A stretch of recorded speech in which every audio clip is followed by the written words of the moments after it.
Olympic association president V സുനിൽകുമാറിന് മറുപടിയുമായി കായികമന്ത്രി V Abdurahiman.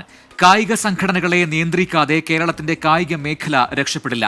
V സുനിൽകുമാറിന് ചുമതലയുള്ള ഹോക്കിയിൽ സമീപകാലത്തൊന്നും നേട്ടമുണ്ടാക്കാനായില്ല എന്നും വിമർശനം.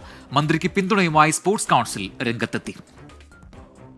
ദേശീയ ഗെയിംസിലെ കേരളത്തിന്റെ നാണംകെട്ട തോൽവിക്ക് പിന്നാലെയായിരുന്നു കായിക മന്ത്രി വി അബ്ദുറഹിമാനെ രൂക്ഷമായി വിമർശിച്ച് Olympic association president V Sunilkumar രംഗത്തെത്തിയത്.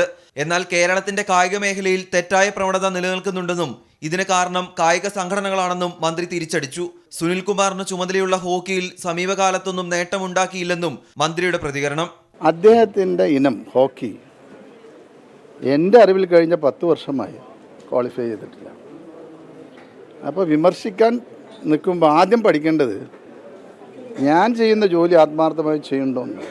വി അബ്ദുറഹിമാനെ പിന്തുണച്ച് സ്പോർട്സ് കൗൺസിൽ രംഗത്തെത്തി. ദേശീയ ഗെയിംസിൽ കേരളത്തെ പിന്നോട്ടടിപ്പിക്കാൻ കേരള ഒളിമ്പിക് അസോസിയേഷന്റെ ഭാഗത്തു നിന്നും ശ്രമമുണ്ടായതായി പ്രസിഡന്റ് യു ഷറഫ് അലി. കരുതിക്കൂട്ടി കേരളത്തെ കായിക മേഖലയിൽ പുറന്തള്ളാനുള്ള ശ്രമം തന്നെയാണ് ഇന്ത്യൻ ഒളിമ്പിക് അസോസിയേഷന്റെ ഭാഗത്തു നിന്നും അതിന് പിന്തുണ നൽകിയ കേരള ഒളിമ്പിക് അസോസിയേഷന്റെ ഭാഗത്തുണ്ടായിട്ടുള്ളത്. അത് പരിശോധിക്കേണ്ട കാര്യമാണ്.